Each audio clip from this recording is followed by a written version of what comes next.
Hi everyone, welcome back to my channel Sugar by Surbhi, and today I'll be taking you through a dot mandala art. Now, dot mandala art is basically a mandala but with only the use of dots. So you can either use the backs of your brushes or q-tips to create the dot mandala, or you get these dotting tools in the market. So I'll take you through the details in a bit, but what I'll be using today is an MDF board in a circular shape. It's about 8 or 9 inches in its diameter. I've painted it with acrylic color. I've painted it charcoal gray, and I'll be using these fine round tip dotting tools. I'll also be using the flat round tip tools for the bigger dots, and these come in various sizes, so depending on the size of the dot you can use it. And these I use lesser, but these are also round dotting tools. Along with this, you will need lots of acrylic colors. I'll be using 4 or 5 different shades, mainly the neon series of acrylic colors from Fevicryl. So just take little bits out on a palette and make sure that they are of a good consistency. They shouldn't be too thick and they shouldn't be too thin, otherwise the dots won't come out so well. Now, just to give you a little tip, these plastic flat tip ones leave a larger dot than the circumference of the flat tip pens. These round ones leave a smaller dot, only the size of the outer edge of the circular shape. So though it's looking too big, but it will leave a smaller dot than the size of the ball. So just be careful when you're using these, so you know what size of dots they are leaving behind. Maybe you can do a test on a smaller batch, to see what works for you, what sizes you need. Also, on my MDF board, I have just taken the center in one place, and then I've used a compass to draw various concentric circles. I didn't measure out the circles, I just imagined smaller and bigger sizes, and just took it accordingly and as an approximate. You can make bigger or smaller ones depending on how you want it to be. This is how the MDF board looks at the back, and on the front I've given 2 coats of charcoal gray acrylic color, and I'll just wipe it off once because I'd painted it a little earlier. So I'll just wipe it off to remove all the dust from there. And now I'll just start with adding paints to my color palette. So take little by little on a color palette, so that you know how much you need and you don't end up wasting too much paint. And also that ways you can kind of maintain the consistency of the paint. If it's a little too thick, just add a little water, and if it's I mean, usually they are not too thin, of course. The ones that you get in the bottles are quite the right consistency. So I'll begin by adding a little white. I will also begin by adding a little blue, but this blue is slightly darker for my requirement, so I'll add a little white to it and make it a little lighter later. So mostly people are a little hesitant about starting dot mandalas because they look very overwhelming by just the sheer size and the intricacy of it, much like the earlier mandala that I showed. But really, if you go by the tips, it isn't so overwhelming. I've taken 6 shades here. I've taken neon pink, white, orange, green, neon yellow, and blue, which I've mixed with a little white. Take a bigger size, the size of the center, that size of the dotting tool, the flat dotting tool, and make a nice big dot right in the center of the circle. Now on the outer side, take a smaller dotting tool, just check which size will be better, and like I said, it leaves a bigger size dot than the size, the circumference of the dotting tool. So make sure you take slightly smaller tool and then start drawing your dots. I'm starting with the neon pink here and just covering the entire circle, leaving small gaps in between. Now to make it even more perfect, some people do use, they do take the help of a protractor to actually mark out the exact degree, 10-degree angles, and then put those dots in each unit. But I prefer to just draw circles and then move on with the dotting tools. But then again, it is your choice. You can use a protractor, and to make it even more neater and finer, you can use it to create lines and make use of the small units to draw your to paint your dots. So now that the second layer is done, I will take the same dotting tool, just nicely wipe it off on, just wipe it out on a wet cloth or with a tissue, and with the same dotting tool I will dip it in the neon yellow, and in between the two pink dots is where I will place the yellow dot, and I will space this layer out a little, so the pink layer, the dots were closer together, but in this layer the dots will be slightly far apart.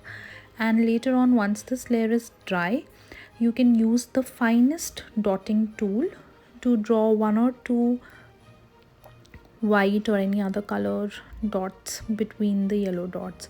Again, that is up to you, it is not mandatory. You can spread it out or make it close together as you want it to be.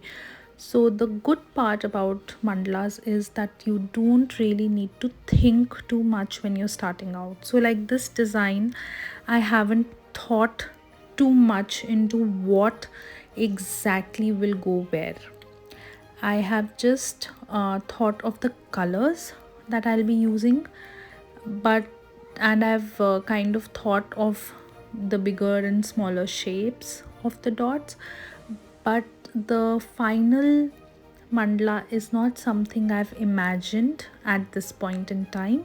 I have thought of just taking going with the flow and seeing how it turns out, and that is the beauty of a mandala, a dotted mandala as well, because the end product just looks very vibrant and beautiful. The key factor is that you need to make it very neat in terms of the dot placement. Once you have the dot placements right, and the sizing of the each dot is pretty similar and symmetric, then the mandala automatically becomes very neat. So with practice you will definitely get there. Practice on smaller mandalas, like I said. Don't go on to the biggest size immediately, because then you will definitely get overwhelmed. Try out smaller pieces, say a coaster or on a piece of papers. Try out a very small mandala in the beginning, and once you have that flow and understanding, you can get there. So now you see I've left bigger spaces between my green dots. I have left it deliberately so that I can add dots later. Now what I'm doing is I'm taking the orange dots and I'm making one dot in the center, and then with the same brush, without dipping it again, with the same tip, I'm just making 4 more dots. So, and then I dip it again, and from the starting point I go to the left. So once on the right 5 dots, and then on the left 5 dots, so you get like a graduated look to each dot. Just to give you a closer look at how I'm doing this, take a fine round tip, draw a dot in the center of the green dot outer edge, and and then make 4 more dots. So as you without dipping extra for the right, like draw a dot and on the right side with the same paint draw 4 more dots, so it will give a graduated effect. Then dip in your paint again and draw from the center dot, go on to the left side. That will give a graduated effect of the dots. And this looks really pretty, but this looks tricky, but that's the dotting tool's advantage, that you get a graduated effect with the same tool. You don't need to dip it into several different tools of different sizes to get that graduated effect. Now this is how I'll make the outer edge of the green dots. Once again, just to give you a closer look but in a fast track motion, this is how it looks. Now we will go on to adding bigger dots on between these two green dots. So this time I'll take a bigger, flatter tool, say this size. So like I said, I haven't decided much, and I am going to dip it in white and then make these dots between, so with every 2 or 3 layers, bringing the white one back just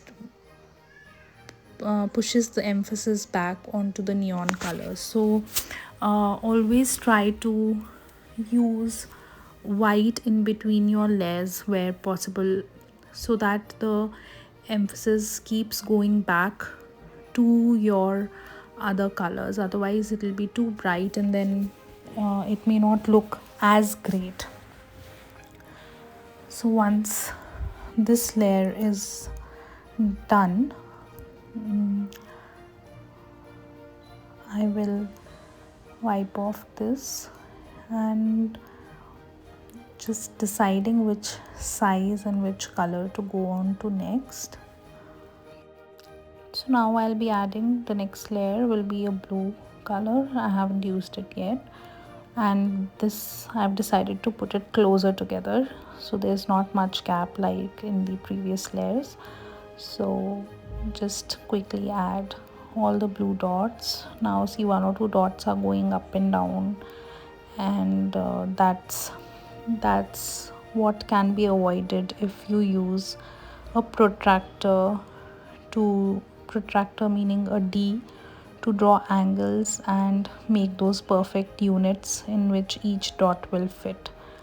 And that ways you also have more control over what size of dotting tool you need exactly for what unit. But overall, once the piece is done, you won't be able to see the flaws much. That's how it should be, right? And then now between each blue, I'm just going to take a bigger sized dotting tool, and this time I'll go into the neon yellow and I'll start adding the dots right there. So space it out just a tad bit more than the blue and carry on with your dotting. So this is pretty much the way this mandala will have dots, some spread out with the smaller dotting tool giving it semicircular shapes, graduated dots, and some bigger dots, some smaller dots, just to sort of give it those variations. And you can always go over if you feel like these neon paints are slightly lighter in color. So I do take more paint now and then and just double coat it so that it comes out better that ways. And now we can go on to adding the next layer. So I am deciding to go in with a smaller dotting tool now, and I will take the pink neon shade and add it on the outside of alternate yellow dots. So just mix and match your dots up, your colors, so that now just the yellow and the pink, the contrasting colors are nice and bright and they really stand out. So just try to see what color pops better with the previous layer, and that's how you go about it. There is no fixed routine to it. Just use your creative mind and your thinking as to what colors you want. You could go with, like, just to draw inspiration from nature. Sometimes use the palette or the color palette of a sunset with yellows, oranges and reds, or maybe the color palette of a pink hued sunset which has pinks and purples, or the night sky which has darker blue tones with white from the moon and black. So just the color palettes are just completely up to you. The color of the sea, the ocean, you can draw inspiration from so many things in your natural surroundings and decide on what 4 or 5 colors you want. Now after we finish the pink layer, I will again go on with the smaller dotting tool, and this time I will make those graduated dots around the pink dots but with the white color. So again, since it's pink, I didn't want to take another darker color, neon color. I thought the pink will stand out better with the white, so I'm going to surround it with white graduated dots. And again, it is up to you how you imagine the colors to be. This appeals more to my eye, and that's why I'm using it, but there is no fixed rule to it as to what color you want where. Just that you stick to 4 or 5 colors. Now I've just made it into a transition video so that the process is just the same. Alternate the sizes of your dots and draw those graduated dots here and there. And with smaller dotting tools, I will be covering up the spaces in the middle with smaller dots, and the white dots I've covered with neon orange dots in places. So this is how the final mandala is looking. If you like it, do subscribe to my channel and don't forget to press the bell button so you get notifications on every new video that I post. Thank you so much for supporting Sugar by Surbi. Bye.